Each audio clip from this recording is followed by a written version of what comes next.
Hay algo peor que hacer un mal juego y es olvidar quién eres. Muchas sagas legendarias intentaron reinventarse, adaptarse a los nuevos tiempos o buscar a un público más grande, pero en ese intento de gustar a todos, perdieron el alma que las hizo especiales. Por eso, hoy vamos a repasar 10 juegos que sacrificaron su identidad por intentar complacernos a todos y terminaron convirtiéndose en la sombra de lo que fueron.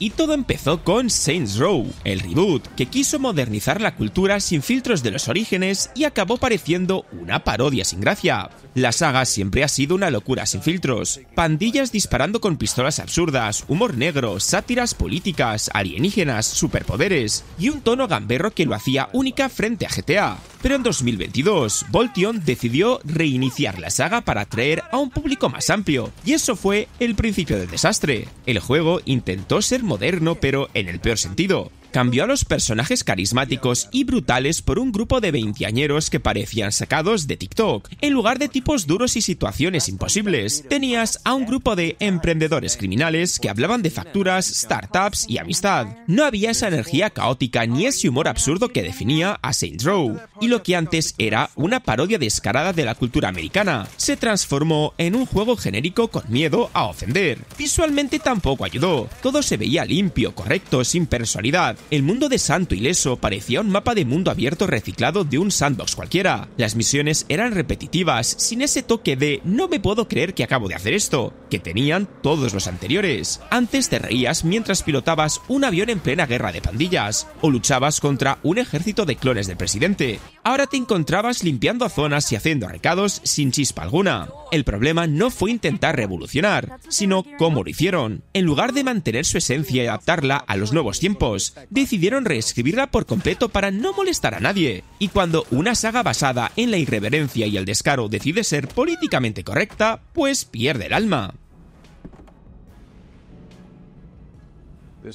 Y ese mismo miedo a ser demasiado de lo suyo fue lo que hundió también a Resident Evil 6, un juego que quiso ser terror, acción, drama y espectáculo al mismo tiempo. Capcom venía del éxito brutal de Resident Evil 4, que había reinventado el terror en tercera persona, y de Resident Evil 5, que apostó por la acción cooperativa y vendió una barbaridad. Entonces pensaron, ¿y si hacemos un juego que lo tenga todo para todos los públicos? Y ahí es donde se les fue la mano. El resultado fue un completo caos. Quisieron contentar tanto a los fans del terror clásico como a los amantes de la acción desenfrenada, a los jugadores de historias cinematográficas y a los que solo querían disparar zombies sin pensar demasiado. Por eso, Resident Evil 6 parecía 4 juegos distintos pegado con cinta adhesiva. La campaña de Leon, que intentaba ser terror clásico, la de Chris, que parecía Call of Duty con zombies, la de Jake con persecuciones tipo Uncharted y la de Ada con sigilo y espionaje. En papel sonaba ambicioso, pero en la práctica era una confusión total de tonos, ritmo y mecánicas. El problema fue que perdió su esencia, el miedo ya no existía.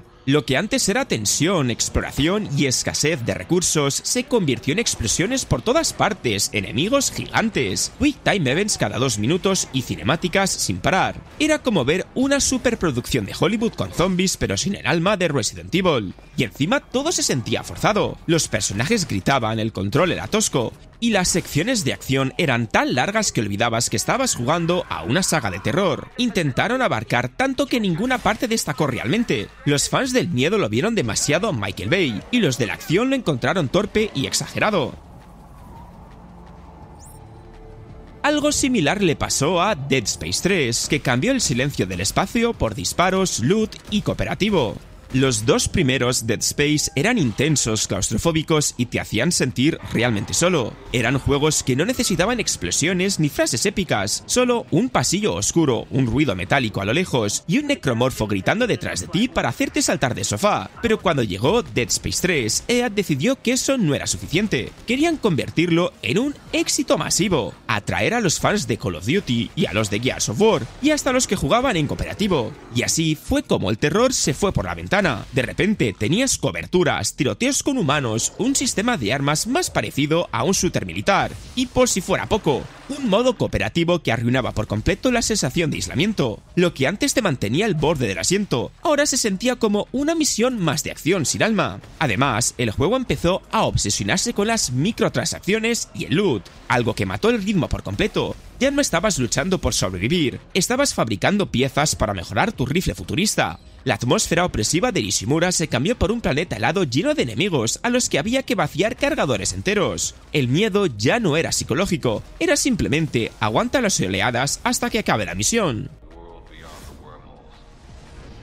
Pero si hablamos de perder el alma, Metal Gear Survive fue casi una ofensa. Tras la salida de Hideo Kojima, Konami se quedó con el nombre Metal Gear, pero sin su mente creativa detrás. En lugar de continuar la historia o rendir homenaje al legado, decidieron hacer algo que nadie pidió, un juego de supervivencia con zombies y crafting, literalmente lo contrario de lo que cualquier fan de la saga esperaba. Intentaron apuntar a todos los públicos posibles. Querían atraer a los fans del sigilo clásico, a los que disfrutaban de la acción, a los que jugaban cooperativo y hasta a los que estaban enganchados a los juegos de supervivencia, tipo Rust o Ark. El resultado fue un título que no sabía qué quería ser. No era un Metal Gear, pero tampoco era un buen juego de supervivencia. El tono, por ejemplo, era ridículo. Pasamos de las tramas filosóficas y políticas de Metal Gear Solid a un argumento de portales dimensionales y cristales mágicos. Snake, Big Boss, Ocelot, todos los iconos de la saga desaparecieron y en su lugar pusieron a un soldado genérico enfrentándose a zombies de polvo. No había emoción, ni intriga, ni ese toque cinematográfico que definía la saga. Además, el juego abusaba del farmeo y las microtransacciones. Tenías que recolectar comida, agua, oxígeno y materiales sin parar, lo cual rompía el ritmo por completo. En lugar de sigilo tenso, había gestión de recursos y tareas bastante repetitivas. Y lo más grave, usaba el motor y los restos de The Phantom Pain, pero sin su brillante diseño. Era como jugar una versión barata hecha para estirar la marca. Luego vino Gears 5, que intentó copiar las tendencias modernas con un mundo semiabierto y drama personal, olvidando la brutalidad sin filtros que definía la saga. La saga Gears of War siempre fue sinónimo de brutalidad, camaradería y un tono crudo que te metía en una guerra desesperada contra monstruos imposibles. Era sucio, oscuro y sin filtros, con personajes que parecían de acero y una narrativa que mezclaba tragedia con pura adrenalina. Pero cuando llegó Gears 5, The Coalition quiso modernizarlo todo, hacerlo más cinematográfico y accesible, y ahí fue donde perdió su identidad. El juego intentó abarcar demasiadas cosas a la vez. Añadieron un mundo semiabierto, decisiones morales, misiones secundarias, vehículos, todo lo que estaba de moda en los AAA de ese momento. Pero al hacerlo se diluyó lo que hacía Gears especial, la intensidad cerrada de sus combates, ese ritmo implacable donde cada cobertura contaba y cada disparo pesaba. En Gears 5 había momentos donde simplemente no pasaba nada, y eso, en una saga que siempre fue pura acción constante, se sentía raro. También cambiaron el enfoque de los personajes. Marcus Phoenix y su tono militar duro fueron sustituidos por una historia centrada en Guide, con conflictos internos, visiones y un tono más emocional. No es que eso sea malo, pero el problema es que parecía que intentaban convertir Gears en algo que no era. Quisieron copiar la profundidad emocional de The Last of Us, cuando Gears nunca necesitó eso. Su fuerza estaba en el compañerismo y el sacrificio, no en el drama introspectivo. Y Fable de Journey siguió el mismo camino, sacrificando su libertad y su encanto por adaptarse al Kinect. La trilogía original era pura fantasía británica, humor sarcástico, decisiones morales, libertad para ser héroe o villano y un mundo lleno de encanto. Pero cuando llegó The Journey, Lionhead Studios decidió que lo importante ya no era la historia ni el rol, sino el Kinect. Sí, ese accesorio de Xbox con el que tenías que mover los brazos para lanzar hechizos. Microsoft quería un juego que demostrara las maravillas del control por movimiento, así que obligaron a The Fable que se adaptara a eso. Y claro, el resultado fue que el juego perdió completamente su esencia. Ya no explorabas libremente Albion, ya no tomabas decisiones que cambiaban tu destino, ni tenías ese tono entre épico y burlón que hacía única la saga. En su lugar, te subías a un carro y avanzabas por caminos lineales mientras agitabas los brazos, como si estuvieras dirigiendo el tráfico. El problema no fue solo Kinect, sino el enfoque. Intentaron hacerlo tan accesible y familiar que eliminaron todo lo que hacía a Fable especial. Los combates eran automáticos, el mundo estaba limitado y la historia era predecible. Parecía un spin-off sin ambición, hecho solo para vender el accesorio, no para expandir el universo que los fans amaban. Pero Tomb Raider, el ángel de la oscuridad, quiso ser más serio, más profundo, más cinematográfico, pero perdió la esencia aventurera. Veníamos de una saga que lo tenía todo: acción, exploración, tumbas, misterios y una heroína que se había convertido en un icono mundial. Pero con la llegada de PlayStation 2, los desarrolladores quisieron reinventarlo todo, modernizarlo, hacerlo más cinematográfico, más adulto, más profundo. Y al intentar complacer a todos, el juego perdió la esencia que hacía de Tomb Raider lo que era. Core Design intentó llevar la saga por un camino más narrativo, con una Lara más humana, oscura y atormentada. En teoría sonaba bien, pero el problema fue que se olvidaron del equilibrio. El ángel de la oscuridad cambió la exploración por pasillos cerrados, los puzzles por escenas de diálogo y la acción por un sistema de combate tosco y confuso. Era como si Tomb Raider hubiese querido convertirse en Metal Gear Solid y Resident Evil al mismo tiempo, y el resultado fue un batiburrillo sin rumbo. Lara se movía como si tuviera las botas llenas de plomo y cada salto era una ruleta rusa. Intentaron hacerlo más realista y acabaron haciendo que todo se sintiera torpe. El sistema de habilidades, que en teoría te permitía mejorar a Lara, apenas tenía impacto, y la historia, que buscaba ser más madura, acabó siendo un lío de conspiraciones, traiciones y diálogos eternos que rompían el ritmo. Lo peor fue que el ángel de la oscuridad quiso abarcar tantos estilos que no destacó en ninguno. Ni era el Tomb Raider clásico de aventuras y ruinas, ni el juego narrativo que aspiraba a ser. Quiso complacer a los fans de la acción, a los del sigilo, a los del drama, y terminó sin identidad. Un error que más tarde repetiría Wolfenstein Youngblood, al cambiar la intensidad y el tono rebelde por humor adolescente y misiones tipo Destiny. Los Wolfenstein de Machine Games habían devuelto la gloria al género de los shooters clásicos, una historia intensa, combates frenéticos, una ambientación alternativa llena de nazis, y un protagonista carismático como BJ Blazkowicz, que representaba el espíritu rebelde y sangriento de la saga. Pero Youngblood decidió cambiarlo todo para renovar la fórmula, y el resultado fue un experimento sin alma. Lo primero que rompió la magia fue el enfoque cooperativo. En lugar de ponerte en la piel de Blazkowicz, controlabas a sus hijas gemelas, Jess y Soph. La idea no era mala, pero el tono cambió por completo. Donde antes había dureza, drama y una ambientación opresiva, ahora había chistes adolescentes, frases ridículas y un humor que parecía sacado de una serie juvenil. Intentaron atraer a un público más joven y casual, pero perdieron la fuerza y la seriedad que siempre caracterizaron a Wolfenstein. Además, el diseño del juego se transformó en algo más parecido a un looter shooter tipo Destiny. Enemigos con barras de vida, misiones repetitivas, niveles que querían farmeo y mecánicas de progreso que rompían el ritmo de lo que debía ser un juego de pura acción directa. Antes, cada disparo se sentía pesado y letal. Ahora tenías que vaciar cargadores enteros en enemigos con niveles. El sistema de misiones abiertas, pensado para dar libertad, terminó volviendo todo más genérico y confuso. Y el componente cooperativo fue un arma de doble filo. Si lo jugabas solo, la IA de tu hermana era torpe y frustrante. Si jugabas acompañado, la experiencia seguía sin sentirse como un Wolfenstein clásico.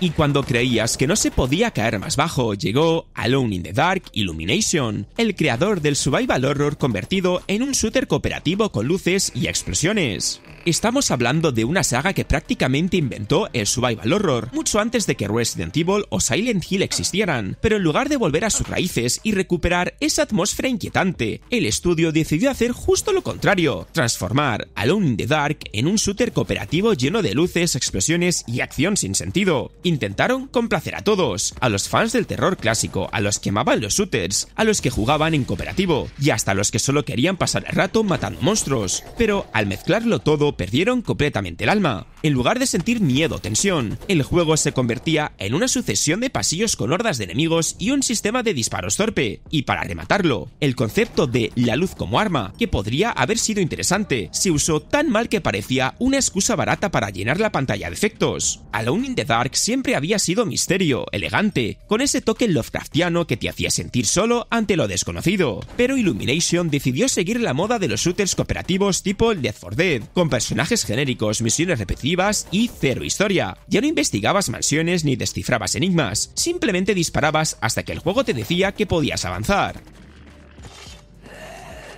Finalmente, Dragon Age 2 cerró el círculo, una saga que empezó con profundidad, decisiones y rol clásico, pero que, al simplificarse para ser más accesible, perdió justo lo que la hacía única. Dragon Age Origins había sido un éxito brutal, un RPG profundo, oscuro y con alma. Tenías decisiones morales que pesaban, combates tácticos, personajes memorables, y un mundo enorme que se sentía vivo. Pero cuando BioWare lanzó Dragon Age 2, todo cambió. Querían hacerlo más accesible, más rápido, más cinematográfico, y en ese intento por atraer a un público más amplio, la saga perdió su identidad. Para empezar, el combate. En Origins era pausado, estratégico, cada enfrentamiento requería pensar, posicionarte y usar bien tus habilidades. En Dragon Age 2 lo simplificaron al extremo. Todo era más hack and slash, con animaciones espectaculares pero sin profundidad. Querían atraer a los jugadores de acción, y eso hizo que los fans del rol clásico sintieran que estaban jugando otra cosa completamente distinta. El diseño del juego también sufrió por esa prisa por simplificar. En lugar de explorar un continente enorme lleno de reinos y culturas, Dragon Age 2 te encerraba en una sola ciudad,